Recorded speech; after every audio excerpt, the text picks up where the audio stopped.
Alors effectivement, moi j'appelle ça plutôt les ateliers de Malembe, mais c'est de l'accompagnement collectif, donc à destination de structures professionnelles, d'organisation pour des collaborateurs. Alors, en règle générale, moi j'interviens sur des événements de vie de l'entreprise, alors divers et variés, mais le départ, les restructurations, l'arrivée aussi de nouveaux collaborateurs qui peuvent perturber l'équipe. Donc c'est vraiment à ce moment-là qu'on va faire appel à moi. Donc j'ai pu avoir notamment par exemple des équipes qui avaient des difficultés de communication avec les personnes qui étaient là depuis un certain temps, une nouvelle génération effectivement qui arrive et on s'aperçoit que, comme on dit chez nous, la mayonnaise prend pas forcément tout de suite. Donc ça amène des difficultés de travail pour lequel le manager qui dirige cette structure-là a fondamentalement pas forcément le temps de s'en occuper et a effectivement, s'il prend le temps, il va pas pouvoir faire son travail pour lequel il est payé. Donc c'est à ce moment-là que moi je vais pouvoir intervenir. Difficultés de communication, on a parlé de restructuration, on a aussi tout ce qui est conduite de changement, ça se fait quand même de plus en plus, malheureusement ou heureusement, mais il y a beaucoup de changements qui perturbent effectivement les entreprises.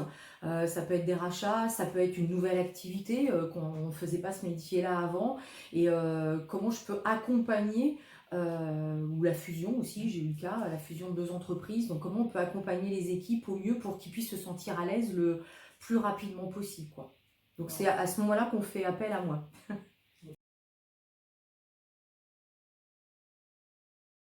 Alors, c'est pas tout à fait une formation. Alors, ça peut être une formation à partir du moment où on amène de l'apport théorique, on enseigne et on forme. Donc là, effectivement, moi, je vais amener cet apport-là, mais on va surtout travailler sur des aspects purement pratiques. Et les premières choses que je viens de travailler avec les équipes, c'est apprendre à se connaître. Et ça, c'est toujours très bluffant. J'ai des exercices qui sont extrêmement ludiques, pratiques, rigolos, voilà, mais qui permettent d'imystifier et qui permet de parler des uns et des autres en fonction de ce que l'on est naturellement.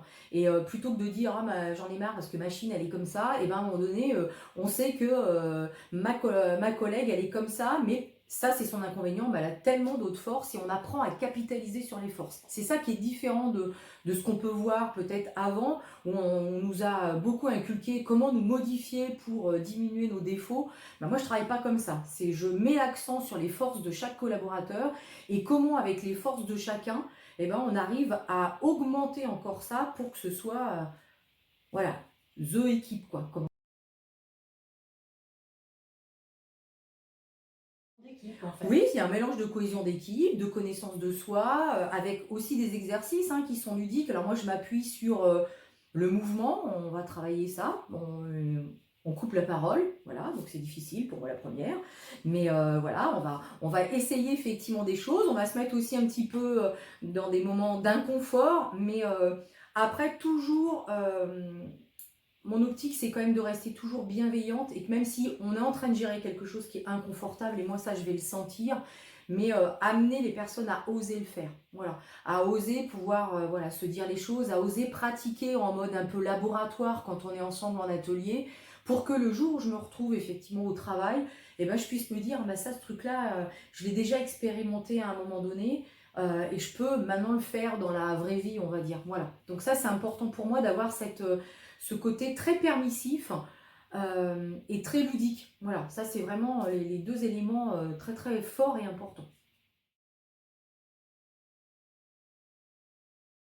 C'est important pour moi d'avoir ce côté très permissif et très ludique. Voilà, ça c'est vraiment les deux éléments très très forts et importants. Donc, quels sont les principaux atouts De l'accompagnement. de l'accompagnement? Alors, l'accompagnement collectif, moi j'ai choisi de faire du sur-mesure. J'ai pas un catalogue, on retrouvera pas ça sur mon site ou ailleurs avec accompagnement spécifique en cas de restructuration, de fusion, de tout ce qu'on veut. J'ai pas ça. Voilà, c'est mon parti pris. Je veux m'adapter à chaque équipe, je veux m'adapter à chaque collaborateur et à la situation de l'entreprise. Donc moi je prends du temps d'abord avec les prestataires, les commanditaires, souvent bah, le responsable de la structure qui m'explique la difficulté. Je prends du temps en observation aussi avec l'équipe. J'ai aussi moi-même mon expérience, hein. J'ai travaillé depuis plus de 30 ans dans une grosse structure, donc je sais aussi comment ça peut fonctionner. Et avec ça, après, je fais une proposition à l'organisation de comment je peux mettre un certain nombre d'ateliers, donc c'est variable en fonction de ce que je vais pouvoir observer. Donc j'ai pu faire des ateliers, par exemple 4 ateliers parce qu'il y avait un souci de communication, et puis bah, pour d'autres on en a fait 8 parce qu'on a travaillé sur beaucoup plus de choses. Donc sur mesure, ça pour moi c'est important, sinon autrement, bah oui, ça va ressembler au catalogue de formation ou autre, et ça existe déjà, et ça m'intéressait pas d'aller là-dessus. Et puis parce que je travaille pour des petites structures, et surtout pour l'avoir vécu, reprendre toujours des choses à zéro quand on a de l'expérience, quand on a déjà des choses qu'on sait faire. Moi, j'avais le sentiment de retourner en formation et de retourner sur les bancs de l'école à chaque fois, quoi. Et en face de moi, j'ai des personnes riches de leur expérience, mais qui ont besoin tout simplement peut-être d'une petite, un petit truc pour monter sur la marche au-dessus. Et c'est ça que moi, je viens travailler effectivement avec eux. Donc, du sur-mesure. Ça secoue un peu le coco, comme on dit, parce qu'effectivement, l'idée, c'est, je suis pas là pour faire un discours policé, donc voilà, je suis là pour venir bah, justement franchir le cap, donc les accompagner là-dessus, mais avec de la douceur, avec de la bienveillance, avec de l'énergie, parce que bah, ça, c'est moi, mais voilà, avec du peps. Et dans les retours que j'ai, bah, les personnes se sentent plus confiantes. Alors de l'énergie, effectivement, ça je pense que je leur en donne parce que ça génère cette émulation, cette motivation. Et puis pour les groupes que j'ai pu suivre pratiquement pendant un an, voilà, il se passe quelque chose entre nous. C'est un vrai moment de cohésion entre l'équipe. Avec moi aussi, je me retrouve un peu comme une consultante dans l'organisation. Et puis, bah, voilà, on est aussi dans le quotidien, c'est-à-dire il peut y avoir une séance qui est prévue sur une thématique, et puis bah, il y a eu un événement dans l'organisation la veille ou l'avant-veille, et il faut pouvoir le prendre en charge, quoi. Ça fait partie aussi du sur-mesure. Mais Malembe, c'est un nom que j'ai choisi il y a déjà 5 ans, mais qui date, hein, donc ça veut dire doucement en congolais, voilà, en lingala.